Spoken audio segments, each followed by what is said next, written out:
Hola? Hola, hola? Can you hear me? Hello? Hello. Thank you for being here. Your time is the most precious asset you have, and I really appreciate that you have chose this session to be here sharing with me. This session is going to be very different from the rest. I'm going to talk about technology and artificial intelligence and algorithms and all the stuff you have been hearing through the last 2 days, but from another approach. And let me start with a very short story that happened to me in Colombia some years ago.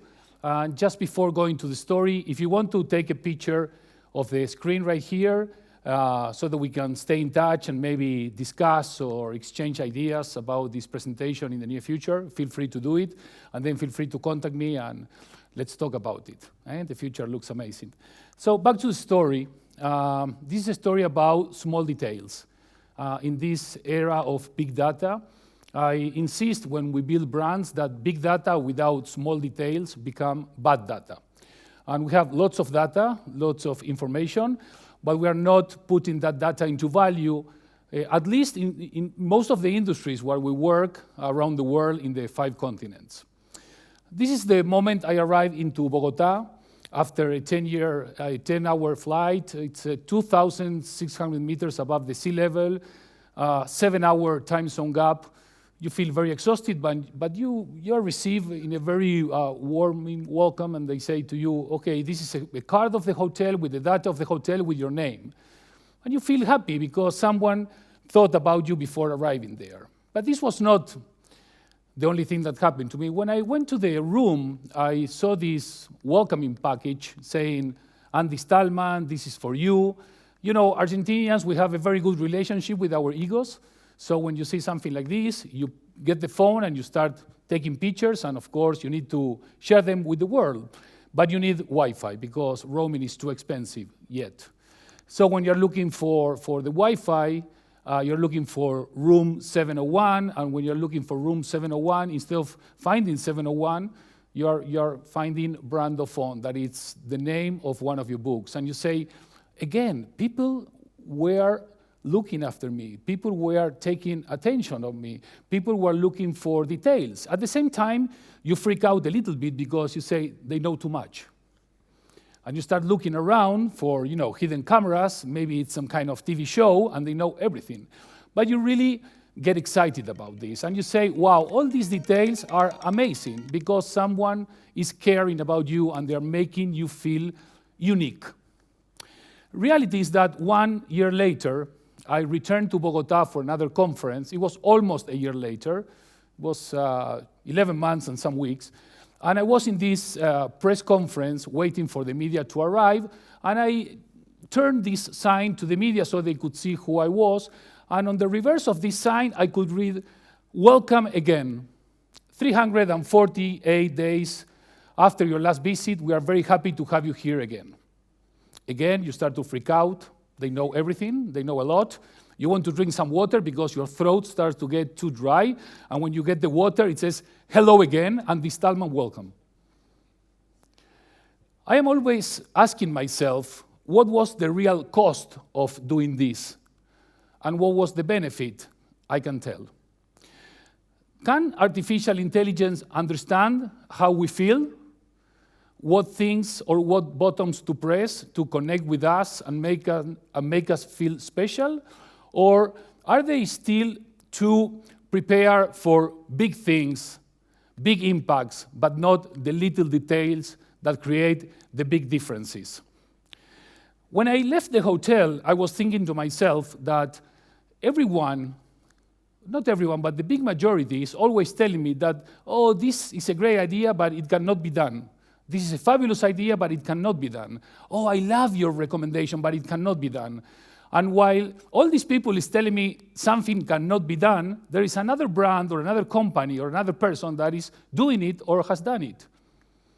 So what's happening here with artificial intelligence, emotional intelligence, and human intelligence? I believe that we are facing a very complex moment and a very exciting moment, both at the same time. And I say exciting because The progress we are embracing with these waves of technology is amazing. But at the same time, I feel that in this era where everything that can be digitalized will be digitalized, and everything that can be automatized will be automatized, it's everything except one thing. And to me, that one thing is human emotions. And I cannot envision how artificial intelligence plus big data plus algorithm plus all this combo can really connect emotionally with us. Some will say, well, that's not happening now, but it will happen. Well, we'll see. The point today is that when we talk about human emotions, we talk about consumers and believers and clients and citizens and voters that are really willing to be treated as unique and special. And when we talk about human emotions, there are some things technology cannot understand and cannot put into their veins or brains. If we can put some louder volume, please. Louder, please. Okay. Let me check how many of you can hold their smile for more than 30 seconds, starting from now.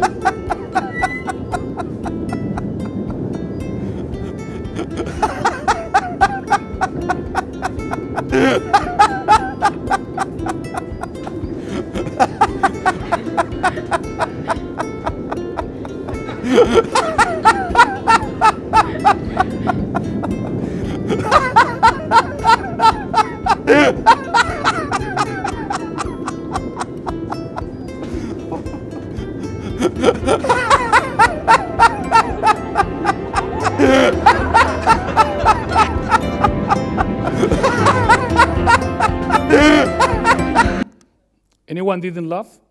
Or at least get a little bit moved with this thing? How are we going to deal with machines? And how are we going to deal with robots and these new intelligences? And how are we prepared from the brand building perspective to face these new challenges? And one of the aspects that excite me more is that people are starting to understand that they need to change the way they see things and the way they do things. Maybe for you, people that are pretty much into the future and the progress because you are dealing with technology on a daily basis, this is common. But the big majority of the world is still having a 20th century vision. And changing the vision is something important because you can start seeing from another perspective. When I ask the audience, what do they see on the screen? What do you see on the screen? Hello? Anybody there? Yes? The big majority always answer, there is a yellow dot on the center. Some say there is an egg, some say there is a Mexican scene from the sky, etc., etc. But very few people tell me, oh, there is a very impressive, gigantic white canvas. We are all focusing on the detail in this case, but we're not focusing on the big picture. And if we can focus on the big picture, we can challenge computers to go to the next level. This is a drawing that my daughter Camila gave me on one of my trips. And if you ask the artificial intelligence, what is this drawing? I may bet some bucks that the artificial intelligence will answer, oh, this is a very depressed clown. Can you see the very depressed clown? Anyone can see other things than a depressed clown?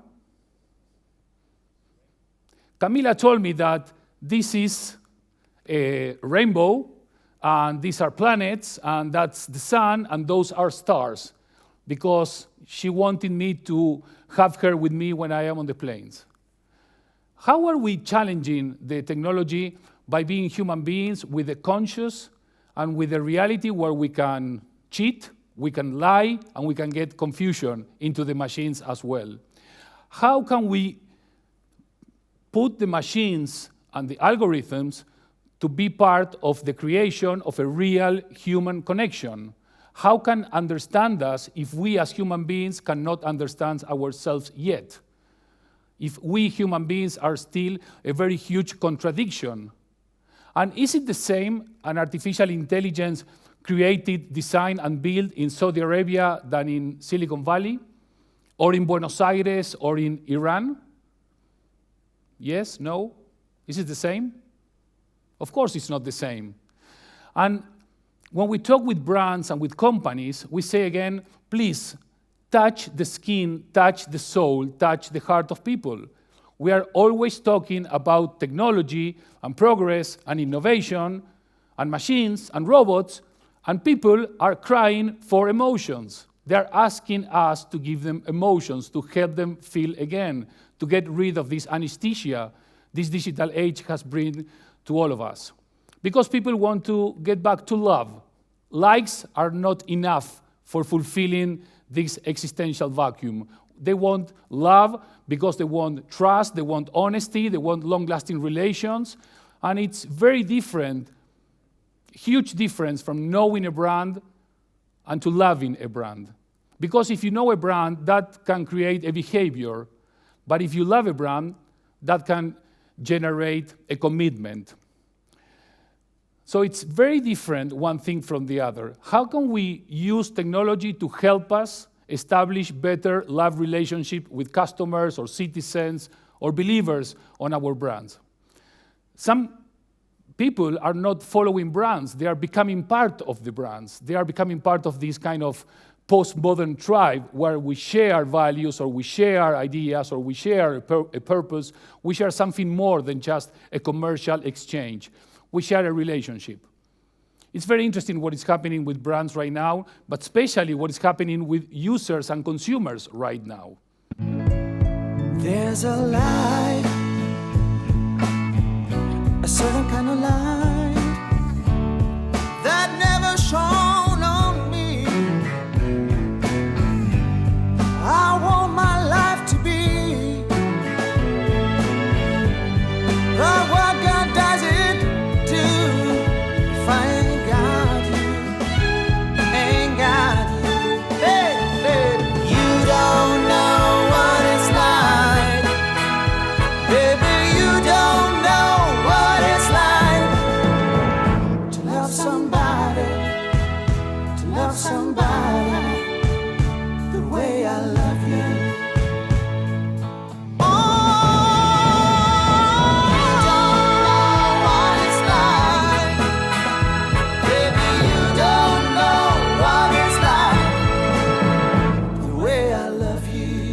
So as you can see in this movie from one of the most loved and admired and valuable brands in the world, is that the technology is not right there because we are in the need to go back to some essentials, like hugs, like smiles, like sharing stories, like going to the little things that make life fabulous.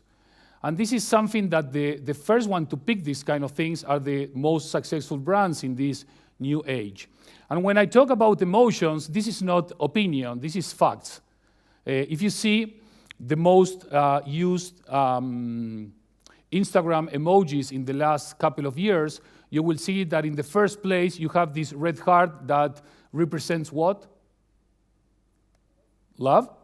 Second one is this little cute face with two hearts in their eyes, in his eyes. And the third one is someone that is like kissing with the love. So on the podium, you have on the first, second, and third position, love. Do you remember that song of the Beatles that said, all we need is love, love? Love plus some artificial intelligence, plus robots, plus machines. But if we forget about the human aspect of technology, if we forget that on both sides of technology there's a human being, then we are not putting the arrow on the target. Do you know which is the most used emoji in Spain? Can you guess? Do you know? Okay, this is it. This is the most used emoji in our country. The other thing that is happening in companies is that even though you may say that the most used words in this digital age could be internet or machines or algorithms, reality is that the most used word is fear, especially fear related to change. And I always try to inspire the CEOs and the C-level and all of the people that give value to the organization, that we need to be like birds, because the birds are never putting their trust on the tree or on the branch. Even if the tree falls or the branch breaks, they are still having confidence in themselves, because their confidence is not on the tree or on the branch. It is on what? On their wings, on his wings. He can believe on himself because he has wings he trusts. And normally, we are more afraid of the tree or of the branch than putting trust on what we do. This is happening. I have a lot of faith on the next generations, and they bring me a lot of hope. The other day, on a very well-known program, this 10-year-old girl arrived to the program. I'm going to put the short version of what happened. And she was going to sing a very complicated part of one opera. And with 10 years old, no one could believe she could do so. But she was really trusting on her wings and not on the tree. And this is what happened. Louder, please, louder.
Imagine us loading all this data previously to this girl and asking the computer, can a 10-year-old girl sing something like this and get a real connection with us? Probably the computer would have said no, because the parameters she's using, or he is using, are not the ones we can really have as human beings in terms of expecting the unexpected.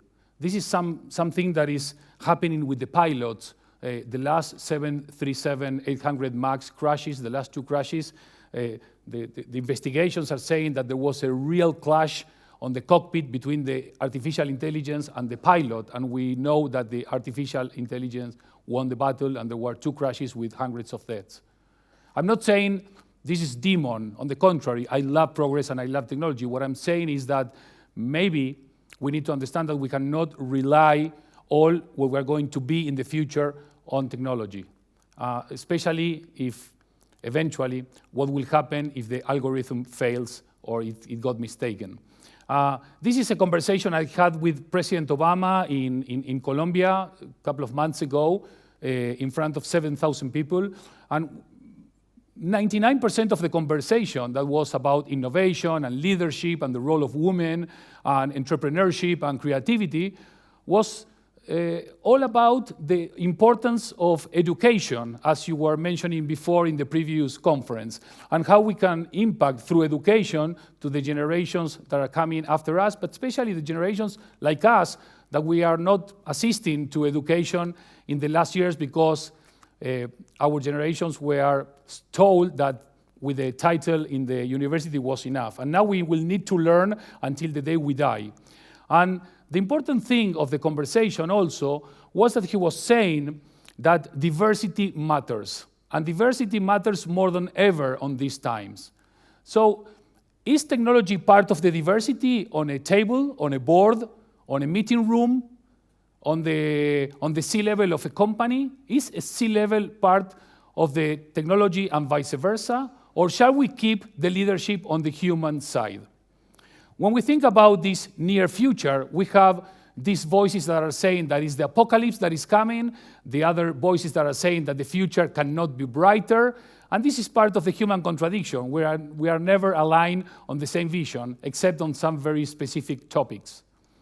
And why should I care from a brand perspective about this? Because in this postmodern age where we have a huge lack of leaders, of really inspirational, cultural, social people that are really giving added value to us, the brands have occupied those spaces. And while the brands are occupying those spaces, we are seeing how the world is changing as fast as we can imagine.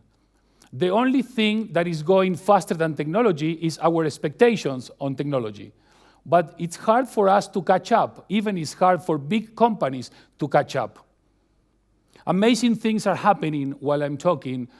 Human species had taken this amazing photo of for the first time ever, of an agujero negro, a black hole. It doesn't matter at all. It wasn't a trendy topic.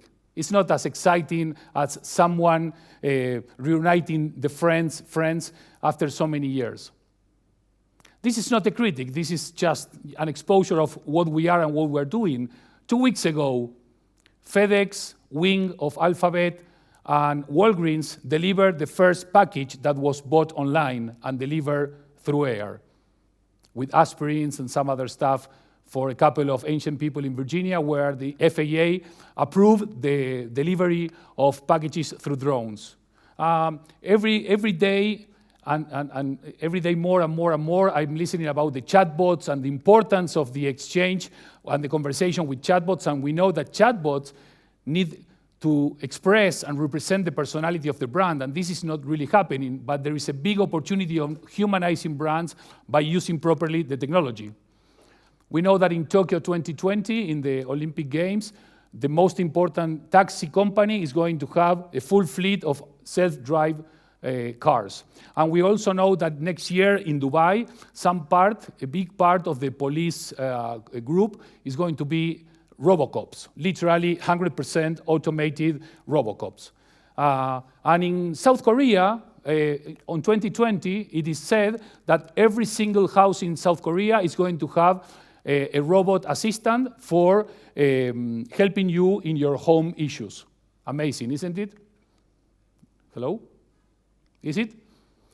What is happening with these robots? While some people are fearing that they will lose their job, I am fearing on something bigger than that. And my biggest fear started to lower when I saw that this hotel in Japan that outsourced 100% of the human personnel into androids and robots failed and closed. But my fear is that in the near future, and it's happening right now in the past years, people will start to love machines because they will build them as God built us, the way you want to love the other person, the way you want the other person to be, to think, to feel. So we're going to create a new species of mixed human and robot generation. Are we going to forget about what we are, how we feel, how we build our civilization, or are we going to really see how in the neighborhood where we live we will have these robot neighbors? Can you imagine the annual meeting to discuss the expenses with the robots? That could be dangerous, I can tell. While we talk about robots, there is a fabulous commercial. It's a little bit old already, but it's still current. In the last 30 years, everything changed in our world except the toilet paper. Have you noticed that the toilet paper is still the same as 30 years ago, while everything else has changed, well, except education also. This is one of the best commercials I have seen that understood that this is not a fight between on and off, digital or analogic, people or robots, but it's a point of encounter between two new sensibilities. Emma. Huh? Emma. Not anymore. Emma. Every day it's getting on my nerves. Emma. Oh, I'm Emma. begging Emma. you, leave me alone. Oh, you Nouveau le trèfle Maxify? Vraiment, There are some things that cannot be replaced. And while we are concerned or excited about data and the progress technology is bringing us and AI and so on, we see this picture that was taken in the last G20 meeting where the most influential political and economic power met. And how many women we see in the room? How many women are in the photo? Only 3, of which 1 is already gone. How are we going to build a proper future for brands and for people if women are not represented? How scary is this? I am more scared of only men than only machines. I would love to have more women, at least on a proper scale. 50% of the population, the world population, is women. Please, at least half of the people in the room need to be women. And we're not doing this. We are trying to go to the next stage on technology, and we're not even starting the first stage on human relationship. And when you see that the US won the World Cup of soccer on women's, there was something amazing that happened. Millions and millions of people went to see this arrival of the world champions, and there was this amazing speech that the captain of the national squad shared with New York, but live to the whole country. This is my charge to everyone. We have to be better. We have to love more, hate less. We got to listen more and talk less. We got to know that this is everybody's responsibility. Every single person here. Every single person who's not here. Every single person who doesn't want to be here. Love more, listen more, and it's everyone's responsibility of what is going to happen next. This is not the responsibility of Pedro Sanchez or of Merkel or of Trump or of Putin. It's everyone's responsibility to what is going to happen next. And I am really thrilled when companies that say that they're very good on artificial intelligence or on algorithm or computing, etc., are sending these kind of messages to me. I was flying on Iberia to London, and when I arrived to London, I received this message saying, "Oh, we would like you to fly with us again." Or when I received this other mail saying, "Mr. Stalman, you have to know Buenos Aires." Yo viví en Buenos Aires 32 años. Hello algorithms. This is happening all the time. Even the most important titans, like Amazon, they are sending me these emails every now and then because I'm an Amazon Prime client saying, "Oh, you should buy a book called Brand of Phone and another one called Human of Phone." By the way, they're both written by a guy called Andy Stalman. Hello, Amazon. This is giving me some hope, and at the same time it's not, because I say even the biggest, the strongest, the richest, the leaders are failing on putting into value for us what they are earning in data and in information. Even though we love Amazon and we love these companies because they are making our life easier. So when we talk about the brands of the next decade, starting in less than 40 days, what's the story they want to build? How are they wanting to impact on our lives? What's the purpose of their existence? And what's the commitment on embracing technology and new technologies, but not forgetting about the most important element of this new age? That is what? It's us. How are we going to build powerful stories to embrace and connect and transform clients into believers, and not followers that give us a like, but people that believe and share their love. Young generations are understanding the change, and they are embracing the change, and they are pushing companies to do the change. And companies are not changing because they want, but because they have to.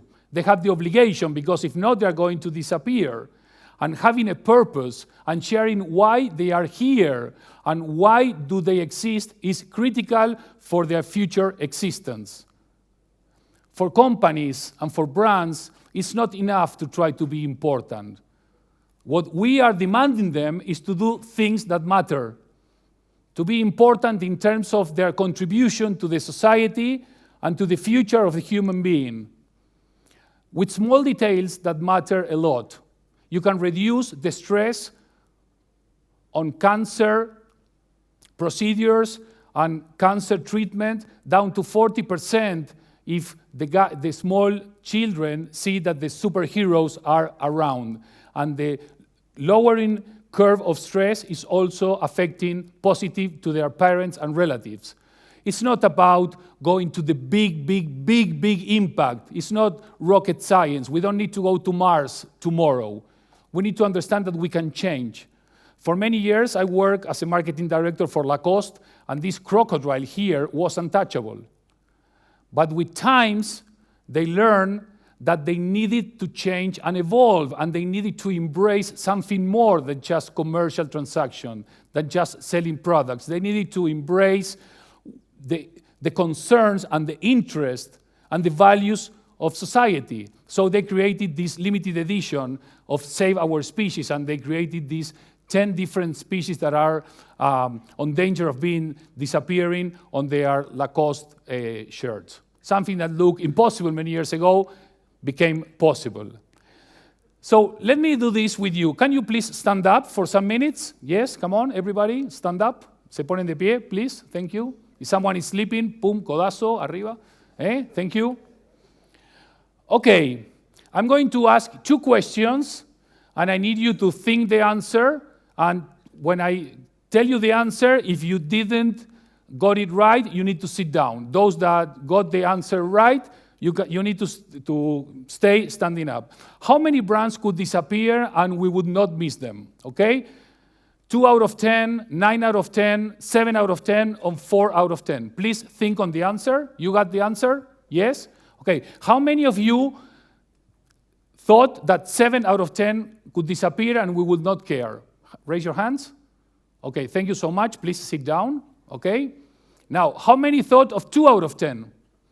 Raise your hands, please. Please sit down also. And 4 out of 10? How many? You cannot change the answer, Okay? Stay attached to the answer. 4 out of 10, please sit down. So 9 out of 10 brands could disappear, and the big majority of us, we would not care, okay? This is the first question. So the second question is the following. 80% of CEOs believe that their companies give us an excellent service. They are convinced of this, okay? The question here is the following.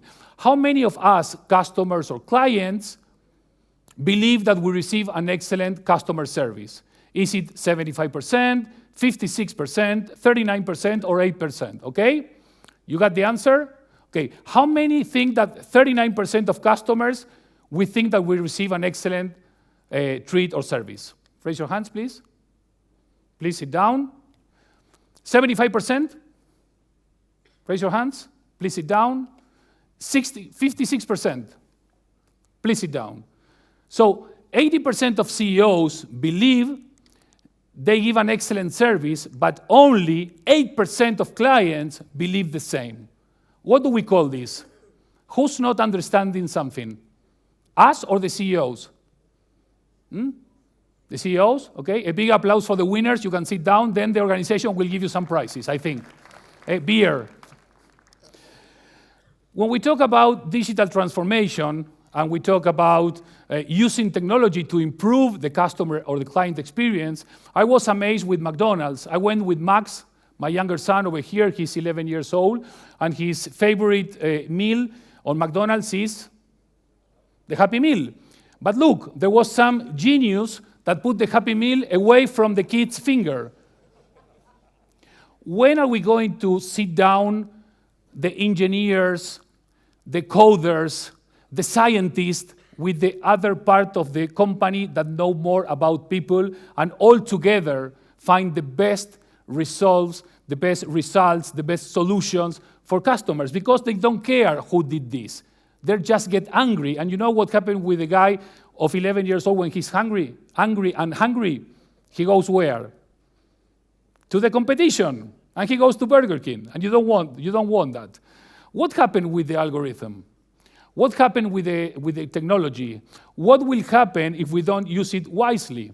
What will happen if the next generations are going to be so much connected that they will ignore there is a physical and analogic part of life that is as amazing as the other one?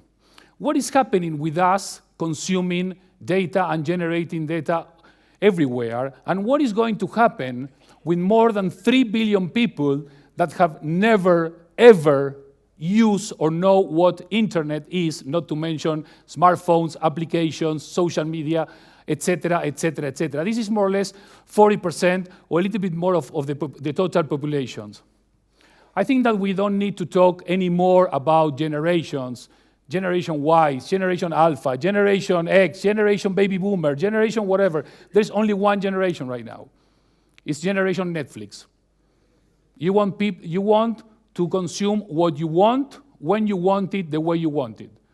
The other things that are useful about being segregated by generation is to know when were you born. That's enough. That's nothing more than that. We have a new consumer that is very smart, that is very creative, that knows how to embrace change, and they know how to use change in their benefit. How many of you know this guy on the screen? Say his name, please. Come on. The name? Louder? No one? Hello? No one? Uh-oh. This guy is the world champ of Fortnite. If you want the younger generations to love you, please learn this. If not, you are doomed. This guy won the world champion playing live for 40 million people, and he got a prize of $3 million. It's the second highest prize on all sports competition in this year, only beaten by the US Open prize. That, by the way, took place on the same center court where Buga won the first prize. So it's about understanding people. It's about interacting with people. It's about letting people play and learn and connect and share. We need to transform ourselves into more fearless people. We need to embrace change from another perspective. We need to hack change without fear. I believe that we need to connect again with stories that matter, with honest and authentic stories. We need to use the platforms, we need to use the technology, but we need to understand that it's people on both sides. We need to understand that failure is part of the learning curve, of the learning process. No fear is allowed in the room. We need to touch again and feel again that even though technology is extraordinary, we are people that we need to feel the skin and be skin on the game and skin on the change. We need to stay focused on what are we going to build for the future, because the future will only be what we build today with the decisions we take and with the decisions we don't take today. We need to understand that people are emotions, that laughing, that connecting, that crying, that dreaming is part of what we are. We need honesty in this age of fake news and this kind of disinformation age. We need to connect from honesty and from hearts from both sides. We need to give ourselves to the future. The future looks amazing, but it's only as amazing as the commitment, the purpose, the values, the heart, and the love we put today to build this kind of future. And if we don't understand people, we don't understand the business, we don't understand technology, and we don't understand anything. Before I leave, I'm going to ask you a big favor. A big favor. And the favor is the following. There are many studies from many different sources that have proved that if we give and receive 8 hugs a day of at least 6 seconds minimum each hug, our brain will segregate 3 times more oxytocin than normal. Oxytocin is associated with 2 very specific and powerful human aspects: generosity and trust. The only way to become more human, it's not the only way, I'm sorry, one of the most powerful ways to become more human or remain more human is to give or receive 8 hugs a day of 6 seconds each. We'll be more trustable, we'll be more generous, but the only way to understand the experience is not to say it, is to feel it. So please stand up for the last time, yes? Get closer to the other people in the line, in the row, and even if you know her or him, or if you don't, please start with 1 hug, and then continue with the second hug, and like that until you reach the 8 hugs of 6 seconds each, okay? Don't be shy, be fearless, start hugging, and spread your wings. Come on, someone needs to start, and the rest will follow. Come on, don't be shy, eh? It's just a hug. What can go wrong?